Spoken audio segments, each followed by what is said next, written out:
Did you know that in Japan, obesity is punishable by law? Or that in China, Winnie the Pooh was banned due to comparisons between the character and Xi Jinping? Today, we're bringing you some of the strangest, most unusual, and downright absurd laws from around the world. Let's watch it. It's fascinating.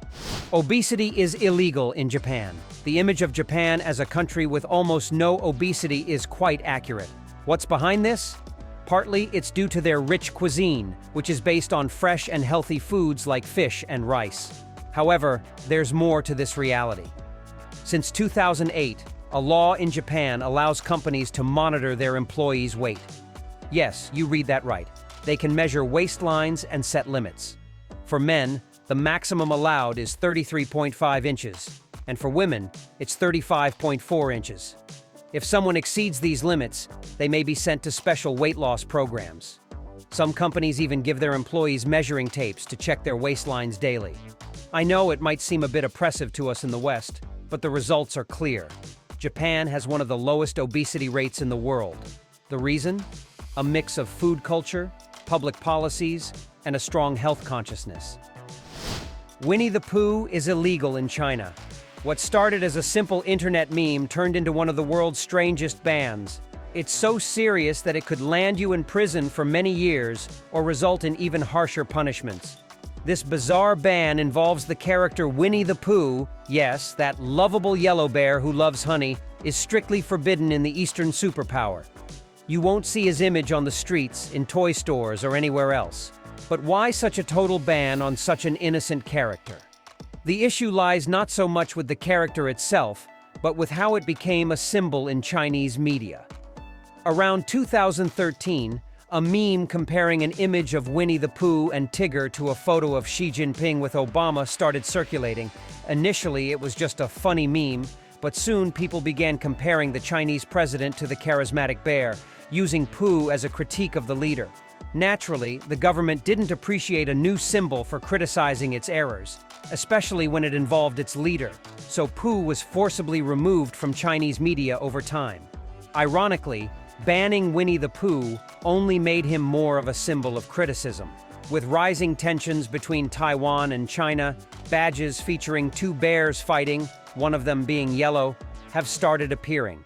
And to think, if they had just left Pooh alone, people might have stopped comparing Xi Jinping to the bear. No masks in New York. Sometimes the strangest laws come from the most unexpected events. Who would have thought that a farmers' protest in 1845 would lead to a ban on wearing masks in the Big Apple? In that year, a group of disgruntled farmers attacked police while hiding their faces with disguises. In response to this incident, New York enacted a law banning the use of masks in public places. However, this law was forgotten for decades. It wasn't until 2011 that this peculiar law resurfaced. A group of protesters wearing Guy Fawkes masks was arrested during a demonstration. The police seized the opportunity to enforce the old law, detaining the protesters not for their demonstration, but for wearing masks. The irony is that just a few years later, during the COVID-19 pandemic, mask wearing became mandatory to protect public health. This forced authorities to temporarily suspend the old law, showing how absurd a regulation can be when circumstances change drastically. Kinder eggs are illegal in the United States. Who didn't enjoy a Kinder Surprise as a child? That little chocolate treat hiding a toy was a joy bringer. But did you know that in the United States these chocolate eggs are illegal? Yes, you had that right. You could go to jail if caught trafficking them. It sounds absurd, right? A country where you can get more dangerous things relatively easily, but a chocolate egg is considered a public danger. However, the reason behind this curious ban is more serious than it seems. It all started in the 1930s, when many food companies began experimenting with new, often dangerous ingredients.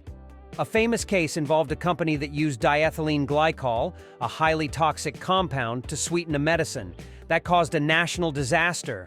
In response, a law was passed in 1938 requiring food and drug manufacturers to prove their products were safe for human consumption. It also banned including any inedible substances in food. And that's where Kinder Surprise comes into play. With a toy inside the chocolate egg, it technically violates this law. Although it may seem like an overreach, the regulation is so strict that even an innocent chocolate egg can be considered an infringement. So next time you enjoy a Kinder Surprise, be thankful you live in a country where these little treasures are legal. It's true what they say, the devil is in the details. Superheroes were banned in Canada. Sometimes well-intentioned laws end up having completely opposite effects and become the laughingstock of the legal world, like what happened in Canada in the 1930s. You see, to supposedly protect children's minds from violence, Canada banned comics or strips featuring violence. That's not too strange. It's even understandable given the world's experience with a global war, and even the comics of the time reflected it. But back then, comics were much more restricted in content than today, and the only type of violence allowed was superheroes fighting crime, and things never went beyond cartoonish beatings. Still, Canada banned these comics for a long time. In fact, the ban lasted until the 1970s. Ironically, when the ban ended, comics had evolved significantly and had less severe restrictions, starting to experiment with darker, more adult themes, introducing anti-heroes with less clear moralities. So, because of the ban on supposedly violent comics, Canadian children missed out on classic heroes like Superman, who were much less violent. Oh, the irony. Unusual laws in Capri. This Italian gem that captures the hearts of millions has a stricter side than you might imagine. The Caprese, who cherish the tranquility and beauty of their island, have implemented some rather peculiar rules to preserve their way of life. One of the most well-known is the ban on noisy shoes. Forget about plastic flip-flops or wooden sandals. In Capri, silence is golden. The island's cobblestone streets amplify any noise, and locals believe that the constant clacking of sandals disrupts the harmony of the place. So if you visit Capri, it's best to bring comfortable sneakers or shoes with soft soles. But the oddities don't stop there. The island's aesthetic is so important that the Caprese have created a canine DNA database. If your dog leaves its presence on the street, authorities can take a sample and, using the database, identify the owner and fine them up to $2,000. That's how they protect the island. In summary, Capri is a magical place, but it has its rules. So if you plan to visit, don't forget to pack silent shoes and always carry a bag for your pet's waste. Your wallet and the tranquility of the Caprese will thank you. Reincarnation forbidden without government permission. Most strange laws have a logical explanation, but some seem straight out of a science fiction novel. The ban on reincarnation in China is a prime example. Yes, you heard that right. Reincarnating without Chinese government permission is a crime. It sounds absurd, doesn't it? But behind this seemingly ridiculous law lies a complex political strategy. Tibet, a sacred region for Buddhists, has been an independent territory with a theocratic government for centuries. The arrival of China changed everything. By annexing Tibet, the Chinese government faced strong resistance, especially from religious leaders like the Dalai Lama. The reincarnation ban is a political strategy to weaken Tibetan spiritual leadership. By prohibiting this fundamental Buddhist practice, the Chinese government complicates the identification and succession of new incarnations of spiritual leaders like the Dalai Lama. This aims to control religion and maintain political power over Tibet. It's a subtle but effective way to suppress a religion. Instead of directly banning Buddhism, the Chinese government targets one of its core beliefs, reincarnation, to weaken its influence and control. It's like banning belief in a god in a monotheistic religion. By prohibiting a central element of the faith, the entire religious structure is undermined. That's how the reincarnation ban works in China, a political tool to control a region and a religion. Chewing gum in Singapore. Many countries ban substances due to the dangers they pose to society. Think alcohol and cigarettes. But in some exceptional cases, it's less about protecting citizens' health and more about protecting their wallets, like the strange case of the absolute ban on chewing gum and its derivatives in Singapore. This small Asian city-state has a law prohibiting the sale and consumption of gum, with fines reaching up to $10,000. But why such strictness over a simple chew? The story behind this peculiar law is quite interesting. Singapore, in its quest to become a top financial hub, aimed for cleanliness and an impeccable city image. The problem was that chewing gum stuck on streets, subway seats, and other public places was making the city dirty and giving visitors a poor impression. Cleaning up all that mess was costing Singapore a fortune. To solve this problem, in 1992, the sale and consumption of chewing gum were banned. Today, the only gum you can find in Singapore is nicotine gum, and only with a prescription.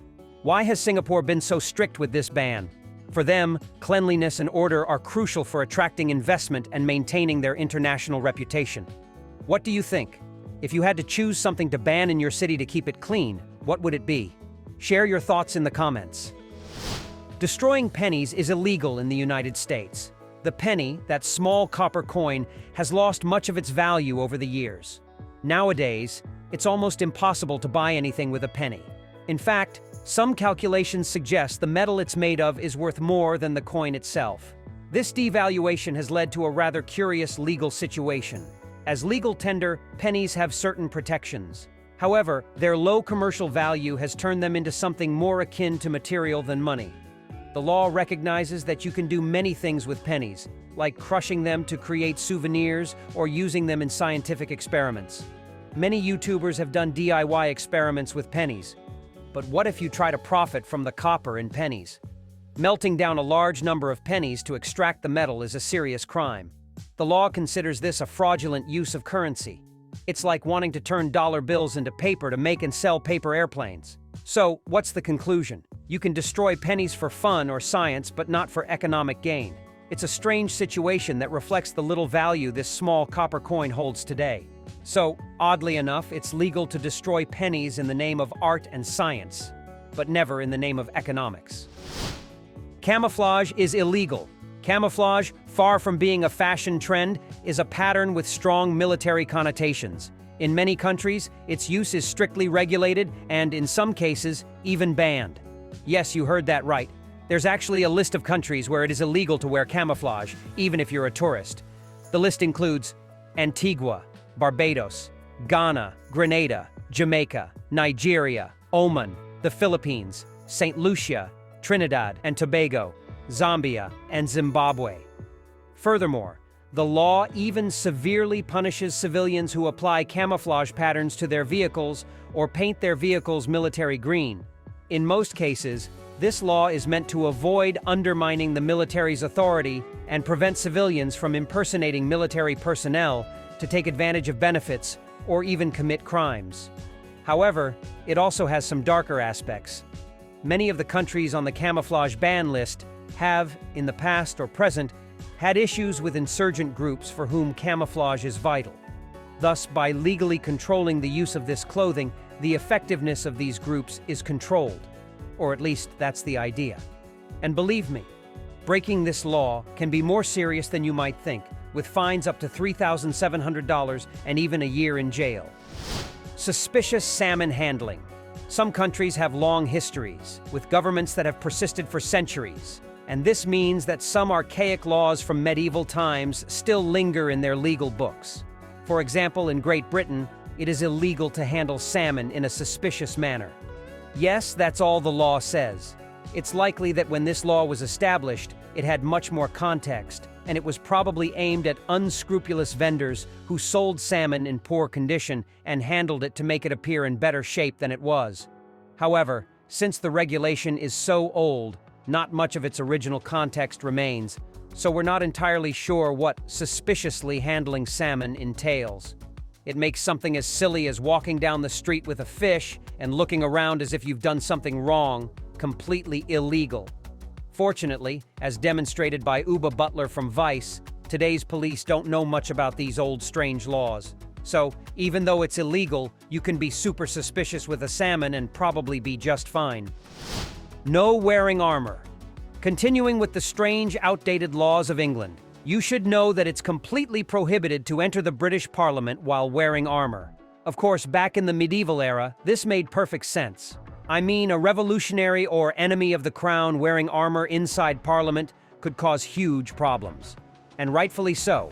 Back then, having someone in armor enter the most important government building was as serious as a civilian walking into the White House today wearing bulletproof vests.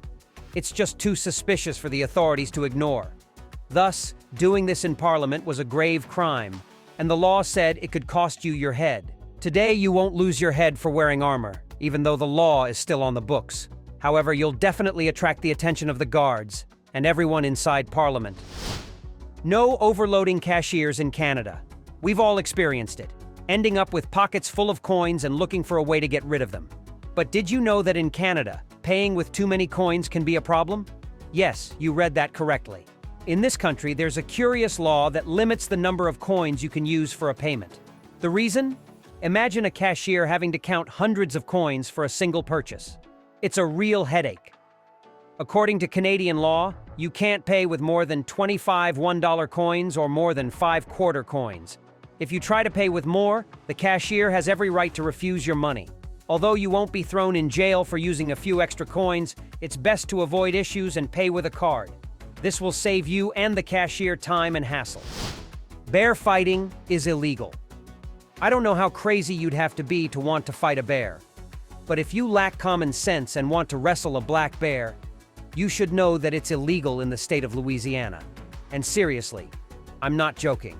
The law is real. Here's the exact wording of the law prohibiting bear fighting. Anyone convicted of the crime of fighting bears shall be fined not more than $500 or imprisoned for more than 6 months, or both. But where did such a strange law come from? Believe it or not, in the 1960s and 70s, in some of Louisiana's more rural areas, it was common practice to capture bears, remove their claws, and organize monstrous spectacles where men fought these bears in staged contests that drew large crowds. Strangely enough, the law banning bear fighting didn't come into effect until 1992. I know you'd think such things happened in medieval times or even earlier, but it's incredibly recent. Oddly, there are no laws in the United States prohibiting betting on bear fights like the ones described, and strangely enough, people have started betting on bear fights recorded by park rangers using special cameras that don't disturb the animals. No feeding the pigeons. You've probably seen someone tossing corn to feed pigeons. It's a common sight in Latin America. My own grandfather loves feeding pigeons. But if we were in the Canadian city of Victoria, British Columbia, my grandfather would be in trouble because feeding pigeons is a serious matter there. In an attempt to improve city sanitation and avoid diseases transmitted by pigeon droppings, the city has prohibited citizens from feeding them in any way. If you're caught feeding the birds, or any local animals like squirrels or songbirds, you'll be fined between $125 and $350. Strangely, the law also fines those who try to attract animals to any place with food, so you can't even hang bird feeders in your yard. Greasing pigs is illegal in Minnesota. Attempting to catch pigs is also illegal. I know, it sounds really weird, but these are real laws you can find in the state of Minnesota. Although it may seem odd, these laws make sense. In certain parts of the United States, county fairs feature strange contests where a pig is greased to make it especially slippery, and several people compete simultaneously to try to catch it, as seen here. In Minnesota, as part of an animal cruelty protection law, such contests were entirely banned. However, to close any legal loopholes, the state had to prohibit every action necessary to participate in the contest, leading to laws that, individually, sound insane. For example, the prohibition of greasing a pig and attempting to catch a greased pig. But together, these laws serve to outlaw such contests, which are indeed quite cruel to the poor pig. This is an example of how sometimes crazy laws make perfect sense when seen in context. Chickens can't cross the road. Why did the chicken cross the road? To break the law, of course. Didn't you know? Chickens are anarchists by nature. Just kidding. But it's true that in the rural town of Quitman, Georgia, there's a law prohibiting chickens from crossing the road. Yes, you heard that right, and I know it sounds like a bad joke, but the law actually makes more sense than it seems. It's just been turned into a joke by people. You see, this town had significant issues with the number of free-ranging chickens everywhere. With so many unmonitored domestic animals roaming around, unusual problems began to appear, from traffic accidents involving wandering chickens to disputes over who owned each chicken, and not to mention the chicken droppings everywhere. So, the law was established that all chicken owners must keep their chickens in their respective coops and not let them roam free. Over time, the law became known as a prohibition on chickens crossing the road. You see, the joke writes itself. Handling snakes is illegal. Some strange laws aren't unusual per se, but prohibit truly bizarre and extreme behaviors, like the ban on using snakes for religious purposes in the United States. Yes, it sounds crazy, but it's absolutely real. In various Christian sects in the US, towards the end of the 19th century and the beginning of the 20th, some peculiar and dangerous religious practices emerged. These practices interpreted a biblical passage to mean that true believers wouldn't be bitten by snakes, and if bitten, they wouldn't suffer from the venom. This led to faith tests where devotees handled venomous snakes while dancing and praying to prove the strength of their faith. Of course, snakes don't appreciate this, and while most of them are more timid than people think, they'll inevitably bite if provoked too much. So, despite religious freedom laws, the government had to make this practice illegal. Today, this practice is illegal in all states, except West Virginia and certain areas in the Appalachians, where the practice originated. And well, no offense to anyone's beliefs, but there must be less lethal ways to prove your faith than bothering snakes, don't you think? No interacting with strangers. Meeting new people is challenging, especially if they are of the opposite sex. But in Haddon, New Jersey, it's not only difficult, but actually a crime. Yes, you heard that right. New Jersey is known for its peculiar laws, as isolated incidents that go to court can, in many cases, lead to changes in laws or even create new regulations, some of which can be somewhat obtuse. In this case, numerous complaints from people feeling uncomfortable with flirtations from strangers led to the creation of a particularly unusual law that prohibits approaching someone of the opposite sex whom you don't know for anything other than a legitimate business transaction. While it's a preventative measure against harassment, the way it's phrased technically makes something as simple as asking a stranger of the opposite sex for the time a crime. No getting fish drunk. Sometimes the way a law is written can make something completely sensible and normal sound like the ramblings of a madman, and that's exactly what happened in Ohio with a law written so oddly that it became a meme. The legislation in question is that it is strictly forbidden to get a fish drunk. Yes, you heard that right. In Ohio, you can't drink like a fish, mainly because you can't give alcohol to fish, and no, you also can't watch fish drinking in the river. While it sounds absurd, the law against getting fish drunk actually refers to a prohibition against distilleries and breweries dumping their waste into rivers and lakes, which affects the fish. This practice was formerly known as getting fish drunk, and that's what the law prohibits. But since the statute is written in an unusual way, it technically makes it illegal to give alcohol to fish. Now tell me, what's the strangest law in your country? Share your thoughts in the comments. Here are two options that you'll surely love.